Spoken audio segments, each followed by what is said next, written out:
안녕하세요. 과학의 진리를 탐구하고 전달하는 과학 스토리텔러 1분 과학입니다. 우리가 매일 사용하는 이 스마트폰, 인터넷, 심지어 무선 이어폰까지 이 모든 기술이 바로 전파에 의존하고 있다는 사실 알고 계셨나요? 전파는 눈에 보이지는 않지만 우리 삶의 모든 분야에서 중요한 역할을 하고 있습니다. 하지만 전파가 진짜 무엇인지, 어떻게 작동하는지에 대해 깊이 생각해 본 적은 잘 없죠? 오늘은 이 눈에 보이지 않는 전파의 세계를 들여다보고 전파가 어떻게 우리의 삶을 변화시키고 있는지, 그리고 어떻게 앞으로의 미래를 이끌어갈지 함께 탐구해 보겠습니다.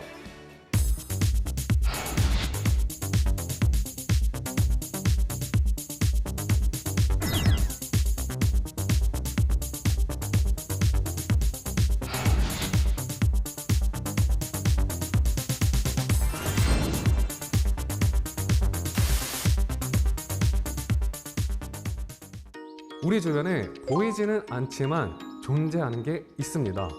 바로 공기죠. 그런데 이 공기처럼 눈에 보이진 않지만 언제나 우리 곁에 함께 있는 게 또 있습니다. 바로 전자기파입니다. 누구냐 너? 전자기파는 전기장과 자기장이 서로 진동하며 만들어내는 하나의 파동인데요. 그 중에서도 가장 파장이 긴 영역을 우리는 전파라고 부릅니다. 라디오, TV, 레이더, 내비게이션, 휴대폰, 그리고 컴퓨터 네트워크까지 우리가 지구 안에서 서로 보내고 받는 수많은 신호들이 전파를 통해 오가고 있습니다. 그런데 전파는 지구 안에서 신호를 주고받을 때만 사용하는 게 아닙니다. 우주에서 날아오는 신호를 포착할 때도 이 전파를 활용합니다. 전파는 기본적으로 파동의 형태로 전달됩니다. 파동이라는 건 흔들림, 즉 진동을 의미하는데요. 이 전파의 진동은 주파수와 파장이라는 두 가지 개념으로 표현됩니다. 주파수는 전파가 1초 동안 몇 번 진동하는지를 나타내고 단위는 헤르츠를 사용합니다. 만약 전파가 1초에 100번 진동하면 100헤르츠가 되는 거죠. 파장은 한 번 진동했을 때의 그 길이를 말합니다. 파장이 길수록 장애물이나 공기 중 입자와 덜 부딪히기 때문에 전파가 더 멀리 퍼질 수 있고, 반대로 파장이 짧을수록 간섭이 많이 발생해서 전파가 더 멀리 퍼질 수 없지만 대신 더 세밀한 정보 전달에 유리합니다. 그래서 전파의 파장과 주파수는 신호가 얼마나 멀리 가고 얼마나 정밀하게 전달되느냐를 결정하는 중요한 요소입니다. 조금 헷갈릴 수도 있겠지만 간단히 말하면 이렇습니다. 전자기파는 전파, 적외선, 가시광선, 자외선 등을 모두 포함하는 큰 개념이고, 그 안에서 3000GHz 이하의 비교적 낮은 주파수 범위를 우리는 전파라고 부릅니다. 이 전파는 자연적으로도 생기고 인공적으로도 만들어져서 우리의 삶 곳곳에 쓰이고 있습니다. 우리가 사용하는 전파는 발신기에서 생성됩니다. 발신기는 전기적 신호를 전파로 변환한 뒤 이를 안테나를 통해 공중으로 방출합니다. 전파의 특징 중 하나는 파장과 주파수에 따라서 전달하는 방식이 달라진다는 것인데요. 주파수가 낮을수록 전파의 파장은 길어지고 더 멀리 도달할 수 있습니다. 반면 주파수가 높아질수록 파장은 짧아지고 장애물에 부딪혀 감쇄되기 쉬워지는 것이죠. 예를 들면 라디오파는 주파수가 낮아서 넓은 지역으로 잘 퍼지고, 마이크로파는 주파수가 높기 때문에 짧은 거리에서 빠르게, 정밀하게 정보를 전달하는 데 적합합니다.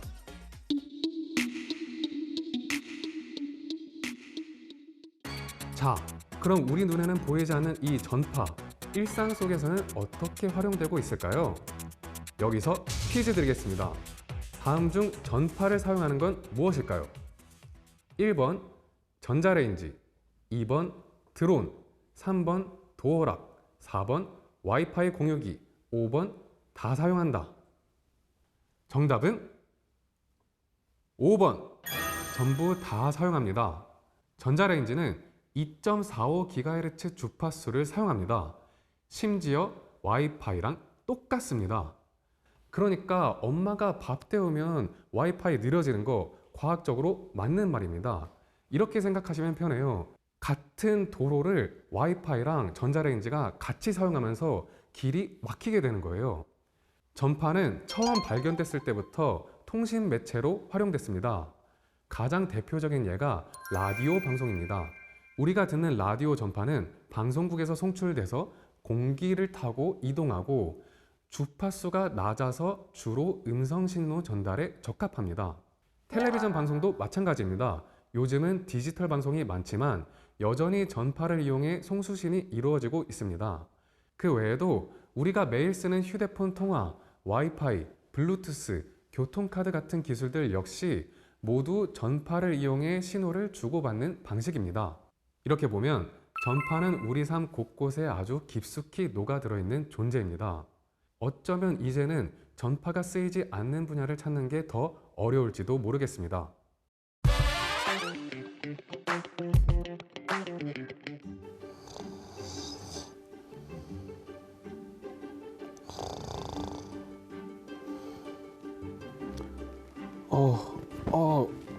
잘 잤다.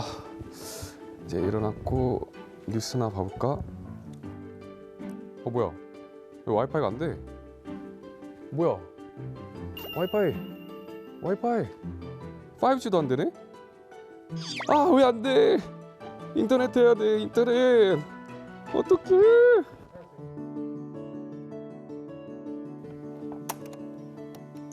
뭐야? 라디오도 안 되네?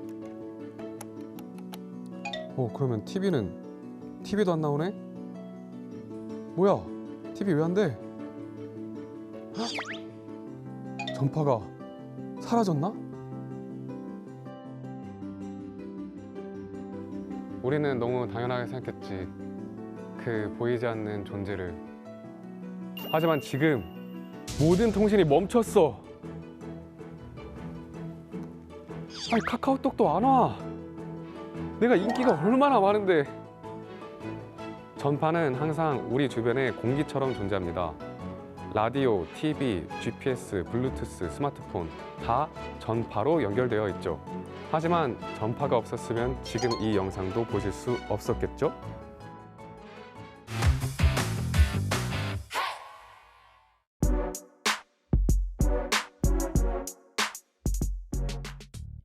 전파는 전파만의 특별한 성질들을 가지고 있습니다. 첫 번째, 직진의 성질.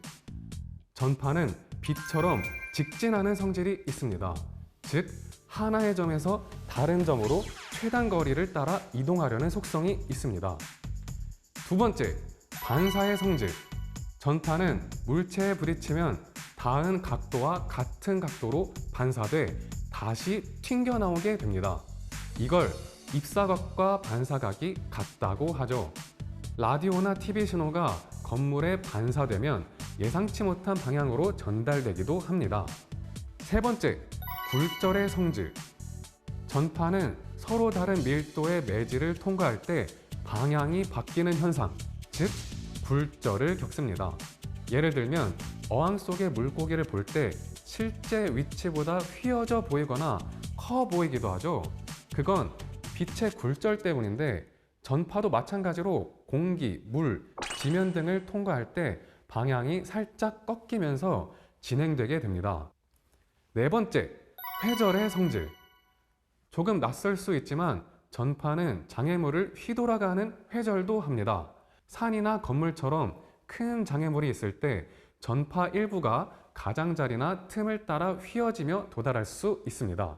이 회절의 정도는 파장 길이에 따라 달라지는데 회절이 잘 일어나려면 파장의 길이가 장애물의 크기보다 크거나 비슷해야 하기 때문에 파장이 짧을수록 장애물에 더 큰 방해를 받게 되고 파장이 길수록 장애물 뒤쪽까지 잘 도달할 수 있습니다.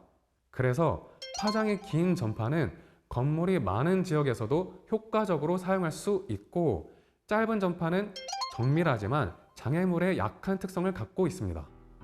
다섯 번째, 간섭의 성질. 전파는 2개 이상의 파동이 만나면 간섭 현상이 발생합니다. 이때 두 파동이 서로 같은 위상일 경우엔 보강 간섭이 생겨서 더 강한 신호가 되고, 서로 반대 위상일 경우엔 상쇄 간섭이 발생해서 신호가 약해지거나 사라질 수도 있습니다. 이 현상은 전파 환경에서 통실 품질에 직접적인 영향을 주는 중요한 요소입니다. 또한 전파는 진행되는 동안 감쇄, 즉 신호가 약해질 수 있습니다. 이 감쇄는 장애물, 대기 상태, 전파가 통과하는 물질의 성질에 따라 달라지는데요. 예를 들어서 구름이나 비 같은 기상 조건도 전파를 약하게 만들 수 있습니다. 뭔가 전파와 비슷한 성질을 갖고 있는 게 생각나시지 않나요? 맞습니다. 대표적으로 우리가 잘 아는 빛이 전파와 비슷하다고 느낄 수 있습니다. 일반적으로 파장이 약 1나노미터에서 1ml 사이의 전자기파를 우리는 빛이라고 부릅니다. 이 범위에는 자외선, 가시광선, 적외선이 포함됩니다. 좀 더 좁게는 눈으로 볼 수 있는 영역, 즉 가시광선만을 빛이라고 하기도 합니다. 그렇다면 전파는 어떨까요? 전파도 전자기파이기 때문에 빛과 아주 유사한 성질을 가지고 있습니다. 눈에 보이지 않고 공간을 파동의 형태로 퍼져나가고 속도도 빛의 속도와 동일합니다. 그런데 빛은 눈에 보이잖아요 라고 생각하실 수도 있지만 밤하늘 보면 어떤가요? 수많은 별들이 빛나고 있지만 행성이나 먼지처럼 무언가 닿는 곳을 제외하면 우주는 시커멓게 보입니다. 사실 빛도 우리가 볼 수 있는 건 극히 일부분입니다. 공간을 떠다닐 때 빛은 전파처럼 그 자체로는 보이지 않습니다. 그래서 공간 속에서 전파와 빛은 굉장히 비슷한 성질을 가진다고 볼 수 있습니다. 유일한 차이가 바로 파장과 주파수라고 할 수 있죠. 전파는 빛보다 파장이 길고 주파수가 낮습니다.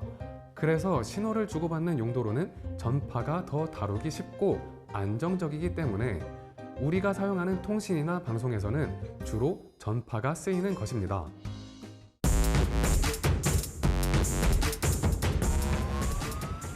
자, 그럼 이제 전파가 어떻게 만들어지는지 본격적으로 파고 들어가 볼까요?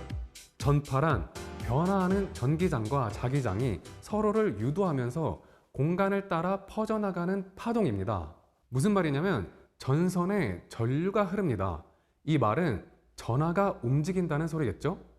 전하가 움직이는 곳, 그러니까 전류가 흐르는 곳엔 자기장이 형성됩니다. 그런데 전류가 갑자기 증가하거나 감소하거나 아예 멈춰버리면 주변의 자기장도 변하게 되겠죠. 그런데 변화하는 자기장은 다시 또 전기장을 만듭니다. 그러니까 전류가 변화하면 자기장이 변화하고 자기장이 변화하면 다시 전기장이 변화하는 서로가 서로를 유도하면서 퍼지는 구조가 만들어지면서 파동의 형태로 공간을 따라 전파되는 것이 바로 전자기파, 지금 여기서는 우리가 말하고 있는 전파입니다. 전파의 발생을 위해 가장 중요한 요소 중 하나가 바로 안테나입니다. 안테나는 전기 신호를 전파 형태로 전환하는 장치인데요. 송신기에서 전기 신호가 안테나에 전달되면 안테나는 이 신호를 전기장의 변화로 변환하고 이 전기장의 변화가 자기장을 유도하며 전파가 생성됩니다. 예를 들어서 라디오 송신기의 안테나에 전류가 흐를 때 그 주위의 전기장이 진동하게 되고 이 진동이 전파의 형태로 공기 중으로 방출되는 것입니다.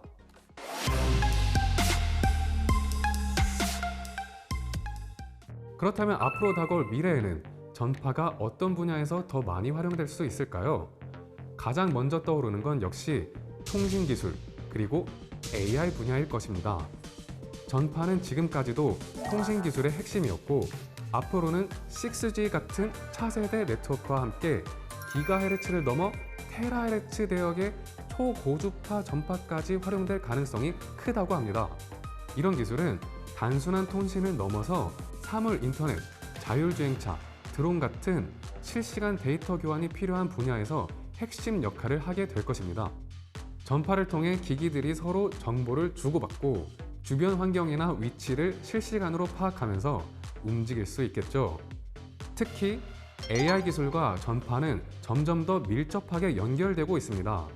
데이터를 빠르게 주고받는 건 물론이고 센서 통신, 디바이스 간 연결, 스마트 시스템 전반에서 전파는 미래 기술을 움직이는 보이지 않는 에너지가 될 것입니다.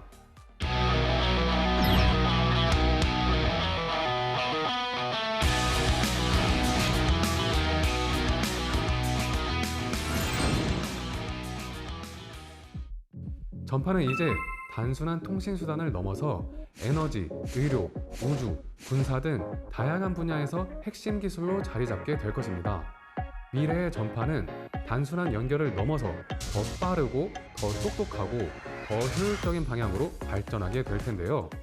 이런 전파 기술의 진화는 단지 기술적인 진보에 그치지 않고 우리의 삶을 더 편리하고 풍요롭게 그리고 미래 사회를 더욱 혁신적으로 바꿔나가는 힘이 될 것입니다. 우리가 맞이할 새로운 시대에는 이처럼 더 많은 정보와 빠른 데이터 전송을 위해 제대로 된 전파 이용 환경이 중요하게 작용하게 될 것인데요. 한국방송통신전파진흥원, 약어로 KCA라고 하죠. 앞서 말씀드린 미래 전파 기술을 이용한 모든 것을 이룰 수 있게 기틀과 기반을 마련하고 준비하고 있다고 합니다. 전파 자원은 더 나은 미래를 위한 핵심 인프라니까요. 전파 자원을 발굴하고 확보하고 국민들에게 공급하면서 관리까지 하는 KCA. 전파로 새로운 산업과 기술의 발전을 이끌어갈 수 있도록 저도 함께 응원하겠습니다.